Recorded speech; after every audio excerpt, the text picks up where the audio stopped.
we say the community opposing a mass program of privatization in Barnet, which is called the One Barnet program. And they're of course opposing all cuts to services and to benefits as bring poverty and destitution. In the process, we found ourselves campaigning for the democracy in Barnet, which, as I think I saw someone mentioned yesterday, it is fast eroding in the process of privatization and of suppressing the people, basically, by government and our council's policies. We were formally launched in 2010, September, but this had followed a successful campaign to retain the jobs of wardens in our sheltered housing, which was carried out by the people tenants, all the people in the sheltered housing, and supporters from the community, and was supported by the wardens themselves, but they had to do it behind the scenes, clandestinely. And this is a point I would like to come back to, the point of intimidation and repercussions that we face in our campaign. Our role in the Barnet Alliance for Public Services is mainly to inform and educate. Our council is very good at concealing what it's doing, and we are the ones who disseminate the information to residents. Of course, then once residents know, we don't really need to tell people what they should think. They know what's best for them, and they know our councillors do not represent our interests. So our role is to inform the public and then to mobilize them to speak up, to write, to action, and to lobby to affect change. And in that we have seen some successes. In the last 2 years, we have a library that by now I think is a famous library that was one for the community, Prime Barnet Library, which is now called Prime Barnet People's Library, or Prime Barnet Community Library. Compared to this quarter, we had a successful, to an extent, campaign against high parking charges that killed our local economy, and on this we supported our local traders. We had one councillor who acted against the interests of the people that was voted out, and another councillor in another, when he was voted out from the Greater London ward as well, another councillor in the ward that was traditionally a Tory ward. With our campaign of information and information only, they elected another councillor who is working for the people. And just recently, this week, we presented an amendment to the Constitution that we would have prevented our questions and our scrutinizing the Council's decision. So this was a major success. But the battle against the One Barnet program of privatization is still going on and still has to be won. So, although we gather force, we handed over 8,000 petitions, signatures to the council. We have a growing subscribers to our newsletter. People are coming to the public meeting and so on. We already see we didn't stop the One Barnet program. We're waiting for a judicial review decision as well, I should mention, but we're far from stopping it, and we already see the devastating effects of this privatization. As it happens, I'm saying as a social worker, as an adult social worker, the first project of the One Barnet program to go live was services for people with learning and physical disabilities. That was outsourced from the council to a local authority trading company. This was done in February last year, and not unexpected, this is already accumulating losses in the first year. So it's now, I can never figure out, £2 million behind budget, and needs to be rescued by a loan from the subsidiary company, which is the social housing company, Barnet Homes, that in turn come out in the paper saying they'll have to shift people outside the borough because they don't have money to house them in the borough. Still, they're lending money to a failing project due to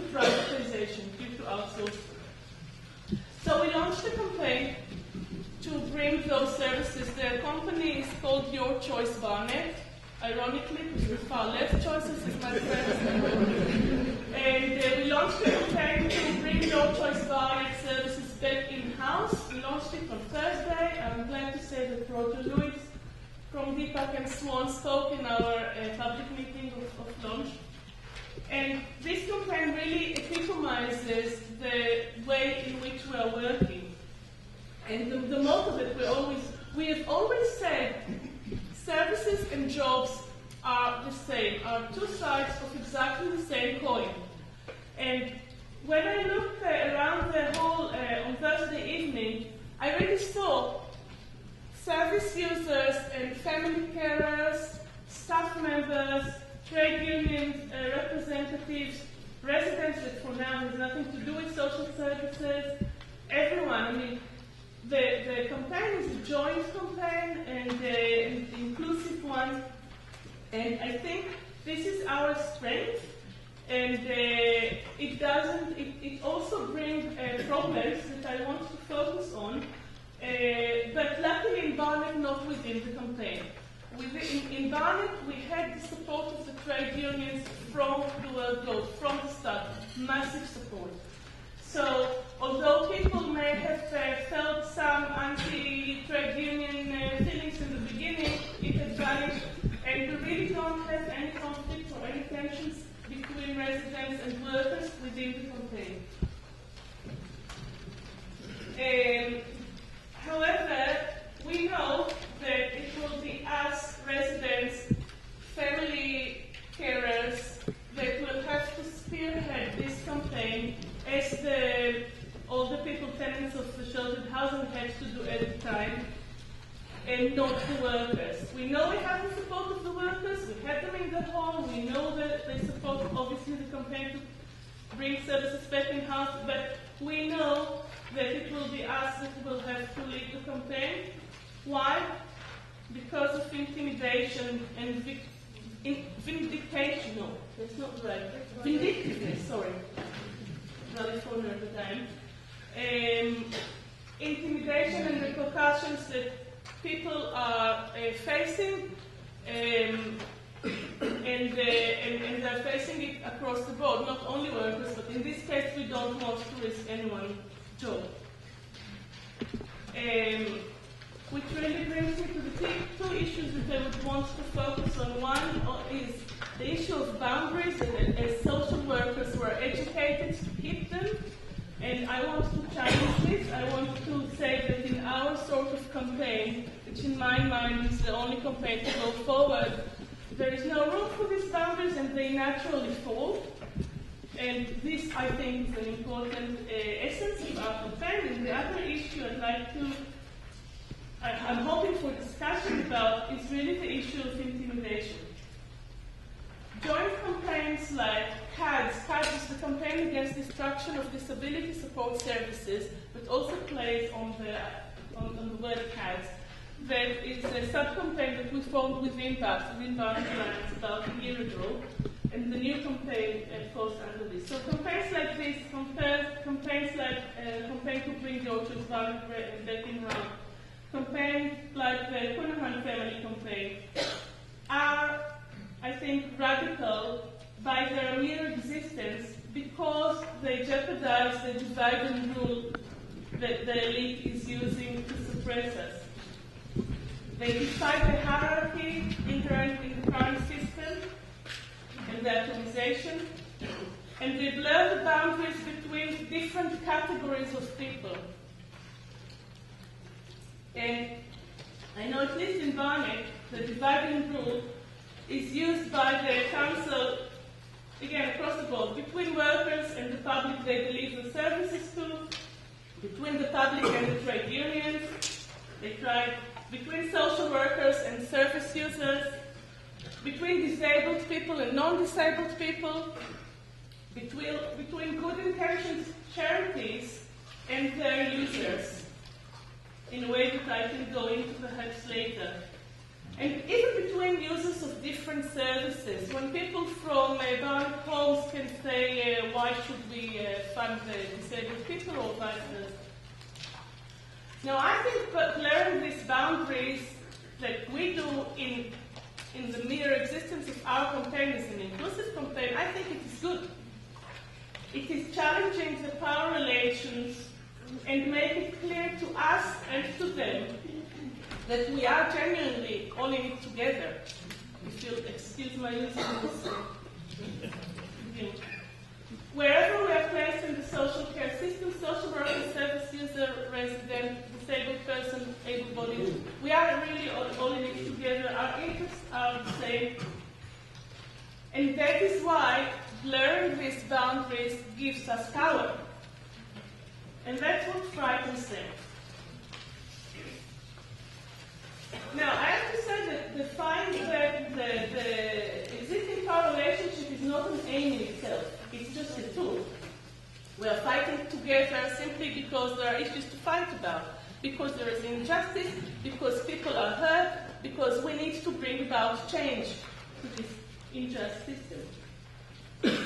But I think that recognizing that the traditional power relationship, the one that put distance between social workers and clients, traditionally, are meant to maintain the structural base of society, and therefore they serve injustice.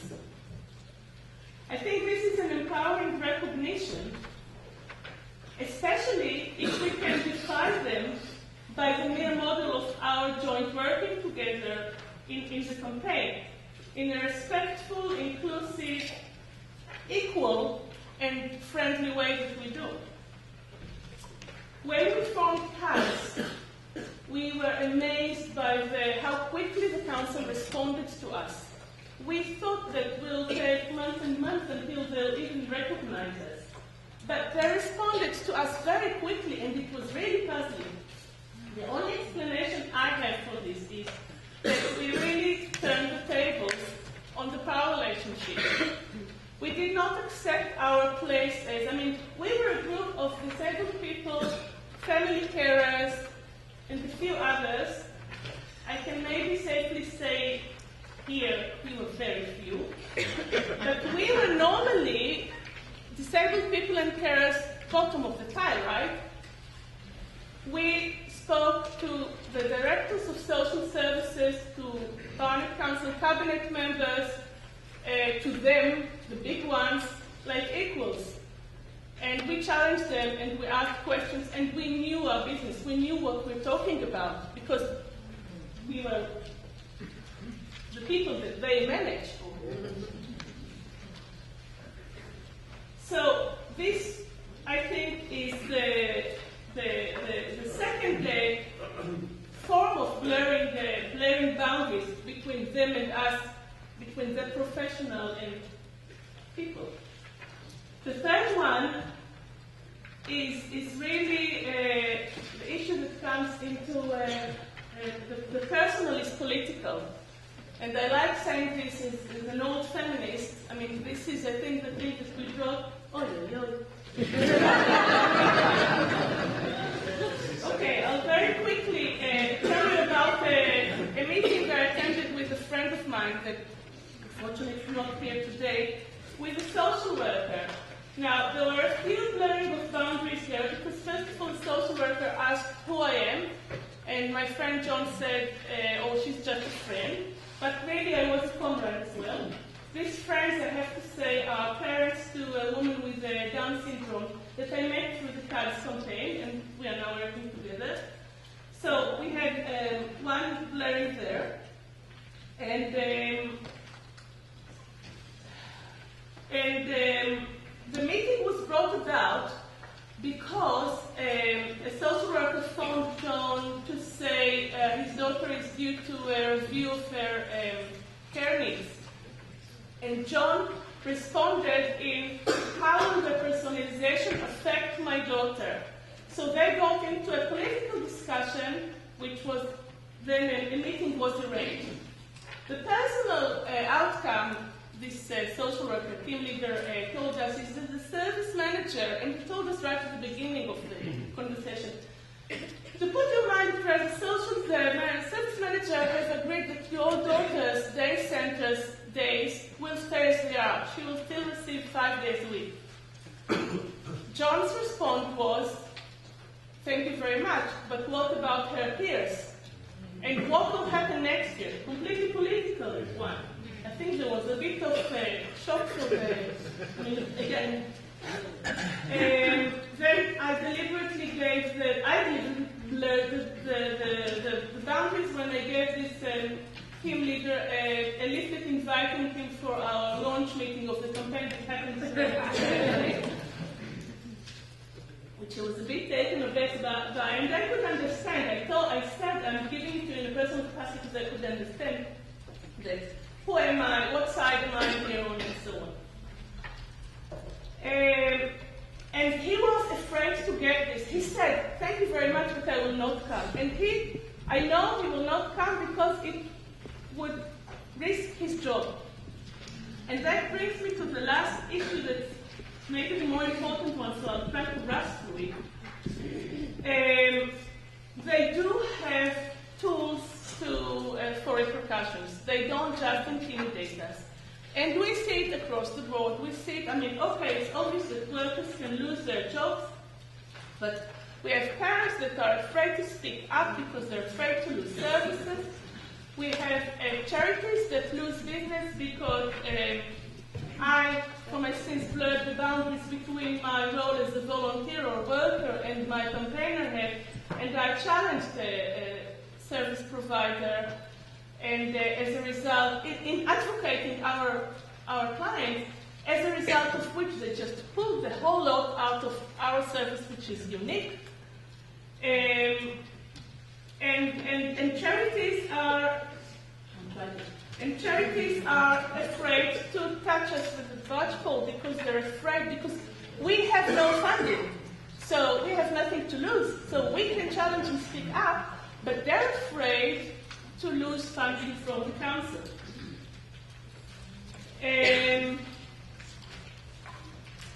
So I think that we need to be aware of that. This is really a problem that I'm bringing here. I would like to learn from the discussion. I would like advice on how to tackle this intimidation, which materializes. We have 2 members that lost their jobs because of their involvement with us. We don't want to repeat this series. So I think we need to remember and realize that when we challenge the current policies, we're facing a powerful enemy that doesn't think twice.